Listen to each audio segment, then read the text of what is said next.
everyone, so in this video we are going to study types of coupling constant। देखो अपन ने क्या क्या देख लिया भाई। अपन ने देख लिया जी कपलिंग कांस्टेंट क्या होता है, जे होता है भाई कपलिंग कांस्टेंट, उसको देख लिया हर्ट्ज में मेजर करते हैं, उसकी यूनिट वगैरह और सारी चीजें देख ली।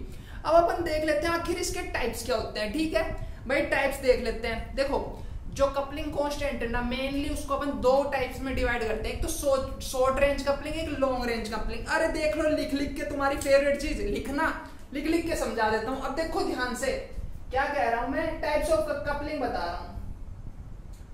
Types of coupling constant, coupling constant. ठीक है भाई, अब देखो ध्यान से, कपलिंग कांस्टेंट दो टाइप के बताए मैंने, कौन कौन से। एक तो शॉर्ट रेंज कपलिंग,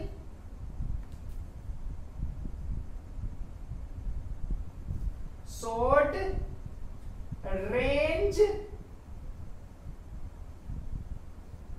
कपलिंग, देखो ध्यान से। और दूसरा भाई लॉन्ग रेंज कपलिंग हो गया।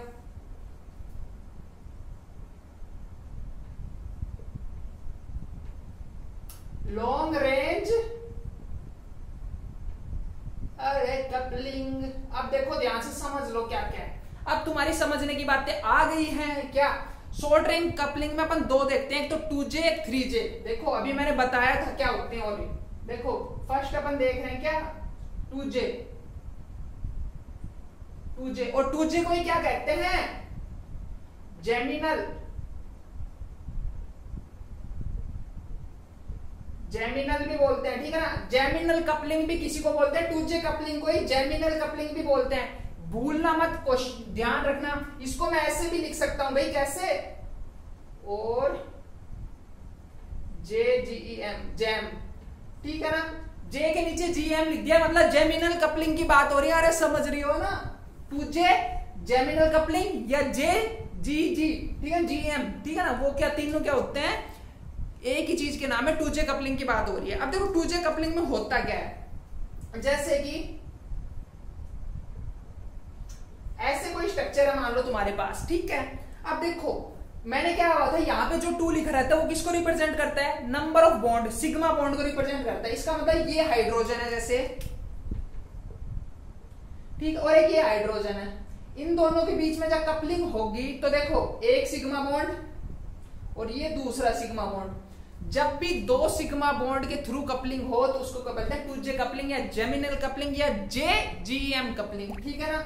ये तीनों चीज एक ही बात है, ठीक है। तो ये क्या है, 2J कपलिंग। इसको ऐसे रिप्रेजेंट करेंगे, ठीक है ना। जैसे अगर मान लो मैं H को मान लो, इस H को A और इसको B, तो मैं इसको ऐसे लिखता हूं 2JAB। इसको ऐसे रिप्रेजेंट कर सकता हूं, ठीक है ना। अब देखो ध्यान रखना, जब भी जेमिनल कपलिंग की बात हो ना, तो देखो लिखवा रहा हूं अच्छे से। जेमिनल कपलिंग में क्या होता है, डायरेक्टली प्रोपोर्शनल होता है। J की वैल्यू डायरेक्टली प्रोपोर्शनल होती है इलेक्ट्रोनेगेटिविटी के, ठीक है। En के आ रहे इलेक्ट्रोनेगेटिविटी, और उस वो डायरेक्टली प्रोपोर्शनल होती है किसके भाई, बॉन्ड एंगल के, बॉन्ड एंगल के, ठीक है ना भाई। बॉन्ड एंगल के वो डायरेक्टली प्रोपोर्शनल। इसको मैं ऐसे लिख सकता हूं ना भाई, किसी को दिक्कत तो नहीं है, कोई आपत्ति तो नहीं है, आपत्ति नहीं है ना भाई। ये चीज लिख रहा हूं भाई, हमेशा याद रखना, सदाबहार फॉर्मूला। एग्जांपल दिखा देता हूं तुम्हें, अच्छे से समझ में आ जाएगा। जैसे तुमसे ऐसे कोई क्वेश्चन पूछ ले, फर्स्ट एग्जांपल है CH3F, सेकंड एग्जांपल है तुम्हारा CH3Cl, ठीक है। ऐसे थर्ड एग्जांपल है तुम्हारा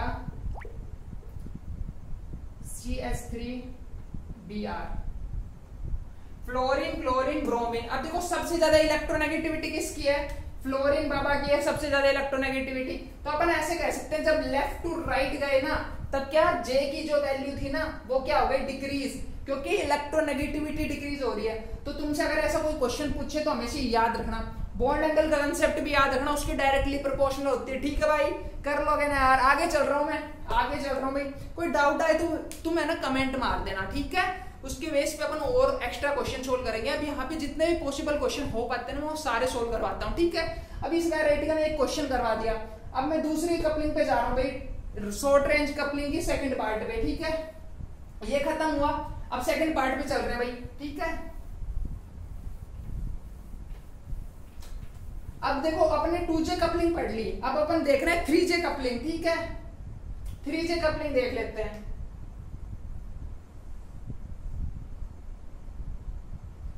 अब देखो 3J कपलिंग, 3J कपलिंग को और क्या बोलते हैं, विसिनल, नाम याद रखना भाई, विसिनल कपलिंग, ठीक है ना। और इसको और क्या लिख जाते हैं भाई, JVIC, विसिनल कपलिंग को ही ऐसे बोल के लिख जाते हैं, ठीक है ना। तो किसी भी शक्ल चेंज कर क्या है, उसकी शक्ल देखना आना चाहिए तुम्हें, ठीक है ना।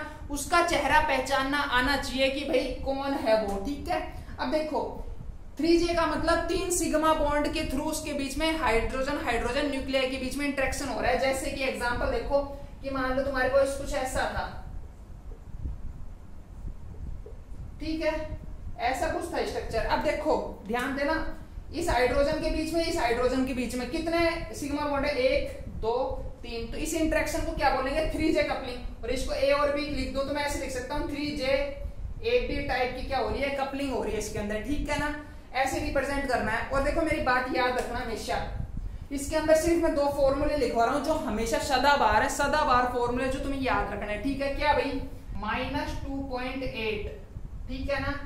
और ये देखो ये कब करनी है, जब तुम्हारी थीटा, मतलब देखो थीटा की वैल्यू 0 से लेके थीटा = 0 to अगर 90 हो ना, तो तुम्हें ये वाला फॉर्मूला यूज करना है J निकालने के लिए। J वो भी कौन सा, विसिनल, ठीक है, VIC लिख रहा हूं भाई।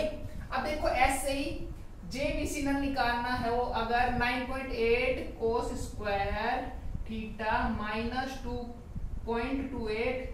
अब ये फॉर्मूला तब यूज करना है जब तुम्हारी वैल्यू हो 90 से 180 की, मतलब बॉन्ड एंगल कितना हो। अगर बॉन्ड एंगल 0 से 90 डिग्री का है ना, किसमें, इस A के बीच में और B के बीच में, ठीक है ना, तो क्या यूज करना है, ये वाला फॉर्मूला। नहीं तो 90 से 180 है तो ये वाला फॉर्मूला। बस ये 2 फॉर्मूले याद रख लेना इसमें। इसकी यार क्वेश्चन प्रैक्टिस करना है, एक बार मैं तुम्हें फॉर्मूले वगैरह बता रहा हूँ इसके, ठीक है ना। क्वेश्चन प्रैक्टिस कर लेना, ना हो तो मेरे को एक बार कमेंट सेक्शन में कमेंट मार देना, ठीक है। नेक्स्ट पे चल रहा हूँ भाई, ये तुम्हारी शॉर्ट रेंज कपलिंग करवा दी है भाई मैंने। नेक्स्ट पे चल रहे हैं, नेक्स्ट पे क्या देखेंगे अपन, लॉन्ग रेंज कपलिंग। अब देखो मेरी बात सुनो, चलो लॉन्ग रेंज कपलिंग ऐसे ही बता देता हूँ। ये पे देखो ध्यान दो, जो तुम्हारी कपलिंग हो, जैसे कि हो गई कपलिंग तुम्हारी 4J कपलिंग हो गई, 5J कपलिंग हो गई। अब देखो 4 क्या रिप्रेजेंट कर रहा है, वो 4 सिग्मा बॉन्ड थे, 4 सिग्मा बॉन्ड के थ्रू इंटरेक्शन हो रहा है न्यूक्लियाई का, ठीक है ना। 5J कपलिंग ऐसे ही 5 सिग्मा बॉन्ड के थ्रू इंटरेक्शन हो रहा है न्यूक्लियाई का, ठीक है ना। ऐसे जैसे कि 4J में कैसे बताऊंगा, ब्लैक पेन से लिख देते हैं, कार्बन हाइड्रोजन, कार्बन कार्बन है कोई। अब देखो ये देखो कितने सिग्मा बॉन्ड है यहाँ पे, 1 2 3 4, ठीक है। तो मैं इन दोनों के बीच में जो इंटरेक्शन उसको बोल दूंगा ना 4J कपलिंग हो रही है। A B है तो इसका मतलब A और B के बीच में, A और B न्यूक्लियाई के बीच में, ठीक है। 4 इसके अंदर जो तुम्हारी J की वैल्यू आती है ना, वो 0 से लेके 3 हर्ट्ज आती है। मतलब कि इसके अंदर जो वैल्यू आती है ना तुम्हारी लॉन्ग रेंज कपलिंग, वो क्या आती है भाई, स्मॉल वैल्यू आती है, स्मॉल J वैल्यू। मतलब कपलिंग कांस्टेंट की वैल्यू भाई बहुत ही निन्नी सी आती है, कम आती है बहुत, ठीक है। तो ऐसे अपन है ना कोई भी मतलब ये रेंज देख सकते हैं, शॉर्ट रेंज कपलिंग है या लॉन्ग रेंज कपलिंग है, और उसमें कपलिंग कांस्टेंट की वैल्यू निकालना पूछ सकता है वो तुमसे। तो ये कंसेप्चुअल बातें याद रखना, ठीक है। जैसे कि इसमें तो मैंने बताया इलेक्ट्रोनेगेटिविटी और किसका, बॉन्ड एंगल का कंसेप्ट। इसमें ये 2 फॉर्मूले याद रखने भाई, 3J कपलिंग में 2 फॉर्मूले याद रखने हैं कि भाई 0 से लेके 90 डिग्री एंगल है तो क्या यूज करेंगे, 8.5 cos स्क्वायर थीटा -0.28 याद रख लेना, ठीक है। नेक्स्ट वाले में क्या याद रखना भाई, उसमें 9.5 हो जाएगा, बस ये यहाँ पे चेंज हो रहा है, अरे 9.5 हो जाएगा ये, ठीक है, ठीक है भाई। 9.5 cos स्क्वायर थीटा -0.28, 90 से लेके 180 अगर बॉन्ड एंगल है, ठीक है। तो ऐसी चीजें कर लेना, ठीक है। नेक्स्ट टॉपिक में, नेक्स्ट लेक्चर में अपन स्टार्ट करेंगे अपना नया टॉपिक, ठीक है। जब तक ले thank you, bye bye, have a nice day, thank you so much. You like my video, didn't you? Click on subscribe button for more videos.